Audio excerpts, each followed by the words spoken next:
Thank you for joining us for another Facebook Live. So this is one of several of Facebook Live videos that we have posted to our page.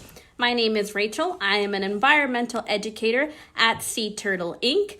Sea Turtle Inc. is a nonprofit organization and sea turtle hospital in South Padre Island, Texas. Our mission focuses on education, rehabilitation, and conservation of sea turtles. Today's topic is intake protocol. So we'll be talking all about what we do as a sea turtle hospital to process our new patients. So I have here with me a sample patient. This is, of course, not a real sea turtle. It's a plastic model of a sea turtle. So to begin this talk, I'm going to be giving you a scenario. So let's say I have our emergency stranding phone and I receive a call. It's from a member of the public. They were walking on the beach and they came upon a stranded sea turtle in the high tide line. There are a few things that you should always keep in mind if you ever find a sea turtle that's stranded out on the beach. Remember, sea turtles always strand for a reason, so please, if you ever find a patient out on the beach, right, you should always give us a call. They never hang out on the beach to take in the sun. As I mentioned in one of our previous videos, they only bask in a few places in the world. So if you visited Hawaii and you've seen the basking turtles there, that's a behavior that's unique to a few places around the world. Here on South Padre Island, if you see a turtle out on the beach, it means it's either sick, injured, or nesting. So please always call us. So let's say I received this call. There are a few questions you should be able to answer right away. So we'll ask exactly where you are. So we'll want to know where on the beach. So it's always good to mention landmarks or any places that are identifiable so we can find you as soon as possible. We'll also ask how large the turtle is. Because for a patient that's, let's say, this big, I can handle that myself. But if a turtle weighs 75 pounds or 100 pounds, I'm probably going to need some help. So we'll need to make sure that we know exactly how big that turtle is. We'll also ask you what that turtle is doing. So sometimes they're still, they're not really moving. If it's a nesting turtle, it'll definitely be active. So just giving you an idea, if you ever find a stranded sea turtle, those are the types of questions that you should be able to answer. And then we'll come meet you out on the beach. If you ever find a stranded sea turtle, you get to give it a name. So let's say you found this turtle today in honor of Easter. Happy Easter if you celebrate Easter. We're going to name this turtle Easter. So this is Easter, our new patient. I would bring this turtle back to our rehab staff and they would start the intake process. So I'm going to walk through that with you so you can get an idea of what it's like to do intake on a sea turtle patient. Before I start talking about the intake process, I would love to know where you're tuning in from. We always ask, I always like going back and seeing in the comments where people are tuning in from. We get people from all around the world, which is super interesting to me, so I'd love to know where you're tuning in from. So we have Easter here, our new patient. The first thing that we would fill out when we get this new patient is a stranding form. So this is one of our stranding forms. There's really important information on here that you would have to fill out. Number one is the observer, right? So I would be the observer. I would write my name, initials, and our address. The initials of my name are actually used to create a special number for this turtle. So it goes into a global system. So that number is unique to that turtle and it would allow us to track it if someone's asking a question about this patient or if it ever washes up anywhere else. We'll be able to trace that number back to this patient.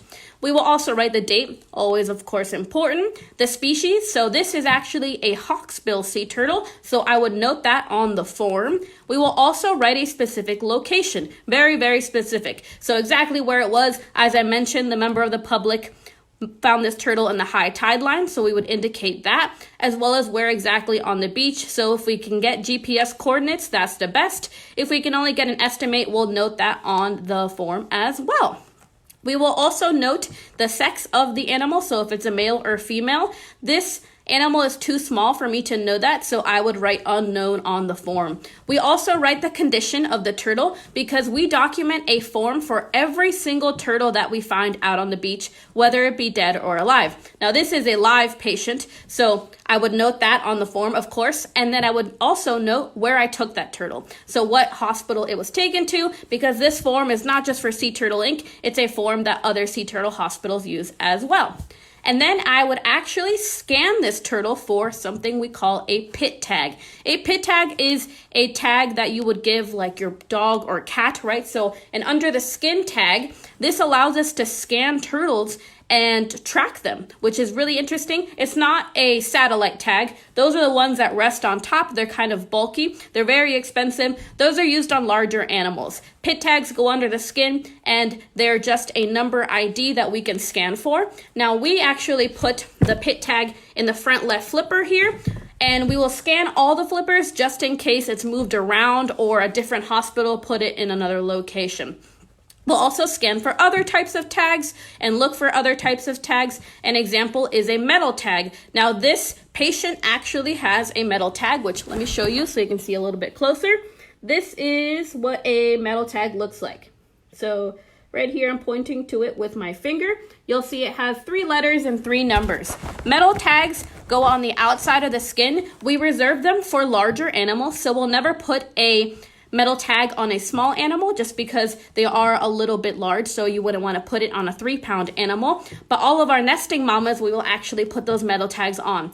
Now, these are great because they're an easy identification method. So if I was out on the beach tracking a nesting mama that was going back to the ocean and I didn't have time to pull my pit tag scanner out, I could actually just quickly go over there and see if she has a metal tag, write that down, and then we could track that animal. So all these tags are ways that we can track these animals and their journeys around different hospitals, because sometimes we get turtles that wash up with pit tags or metal tags, and we can contact other hospitals and say, hey, this animal has washed up. Can you give us the patient history? We can learn a lot about that animal, its previous injuries, and that'll also determine our course of treatment for the future.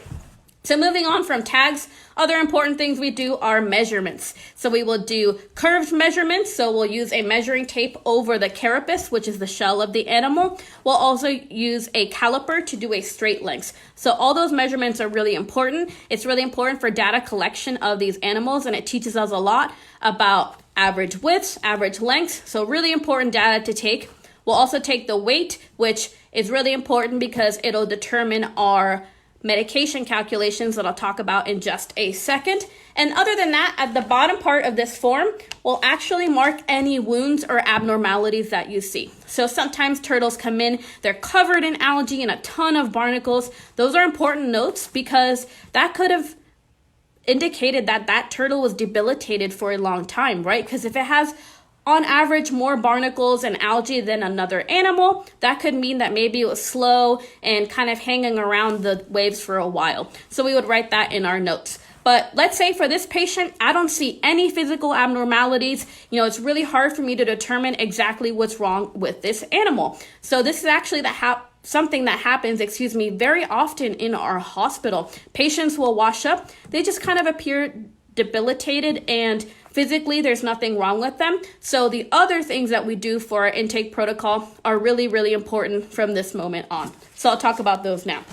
So the stranding form is done. We can submit that. We send that to the stranding coordinator of the state, and that way they have that data. We also keep it for our records. Now that some of that information from the stranding form applies to what we use here at our hospital, and I'll talk through this as well. So this is what an intake form looks like for our hospital. This was actually created by our vet tech, Nina Nabi. It's got some really great information about our patients on it. So patient name, as I mentioned, today we're calling this patient Easter.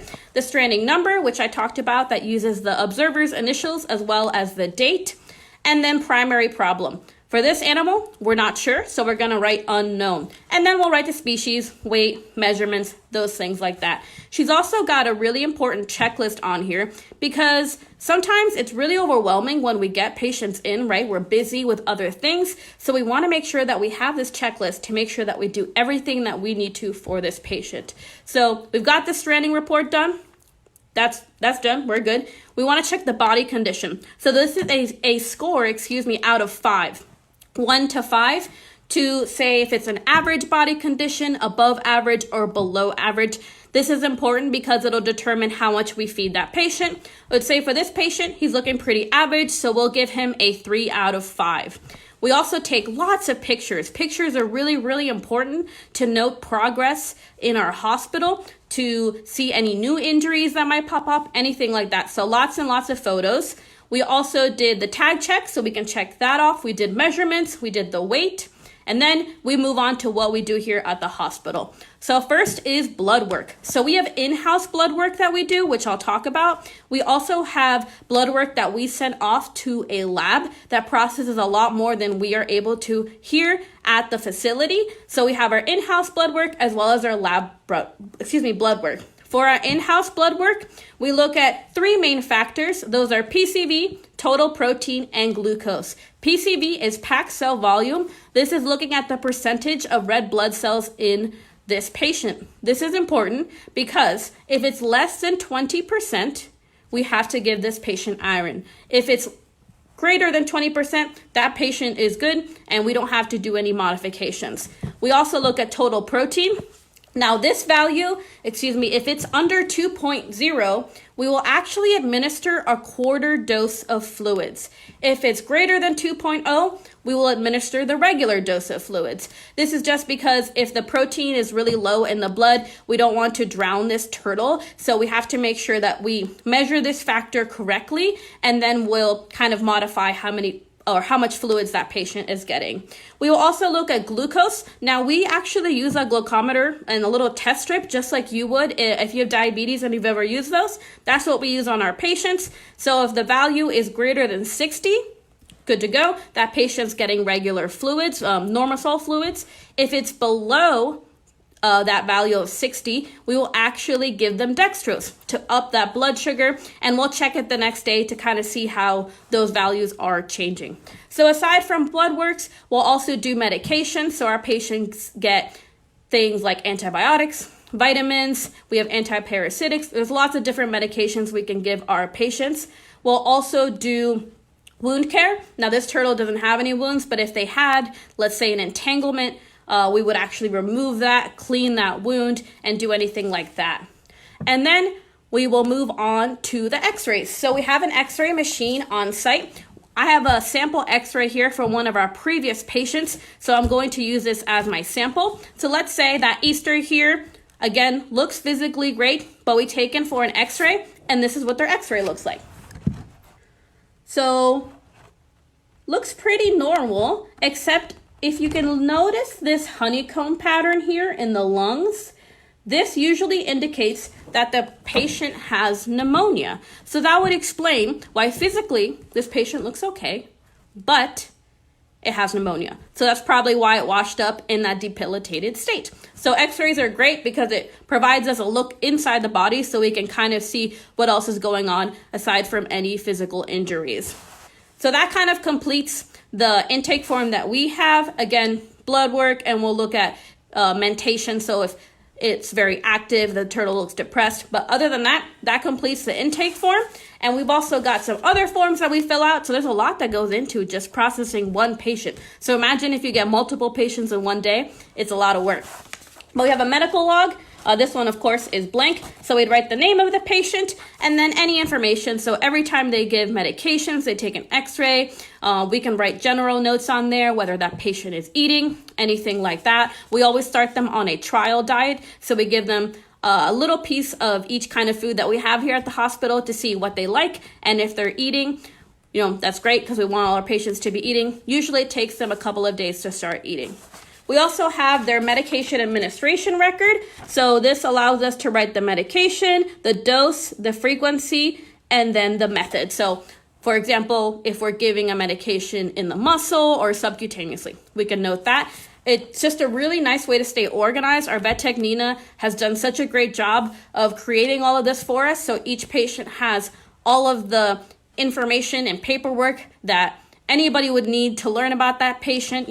Let's say Easter happens to wash up 2 years from now at a different hospital, we would have all of this information available for that hospital to say, this is Easter's records, right? This is exactly how much it weighed when it came in and the process of that. So again, Nina, our vet tech, has done a great job of just making sure that we're very, very organized and we have all the information we need on our patients. Lastly, we have a weight log. So this weight log, tracking weight's really important. We don't want our patients gaining or losing weight at a rapid pace. So it's really important to track their weight. When they're actually done receiving medications, we can just take them out once a week. So we're just looking at their weight, taking photos to monitor that patient is doing okay and healing as we want it to. So this has been kind of a look into our intake process. I know that was a lot of information, but if you have any questions about our intake process or sea turtles in general, please enter them into the comment box. I can kind of answer them as they come in. If you can't think of a question right now, but a couple hours later you think of one, still type that into the comment box. I'll be in later this evening to answer any questions you might have. As I mentioned, we have a lot of these Facebook Live videos on our page if you're interested in catching up on any of that information. We've got some really cool videos of our sea turtles eating. We've talked about nesting. We also have lots of crafts and activities that you can do at home on our website. I really urge you to go, you should go and look at those because there's a lot of fun crafts, but also a lot of really, really great information that you can learn about sea turtles. So this will conclude this presentation. Again, if you have any questions, I'll be happy to answer them. Thank you so much for tuning in. We'll be doing our next live in 2 days. Again, my name is Rachel. Thank you so much, and I hope you have a lovely Easter. Thank you.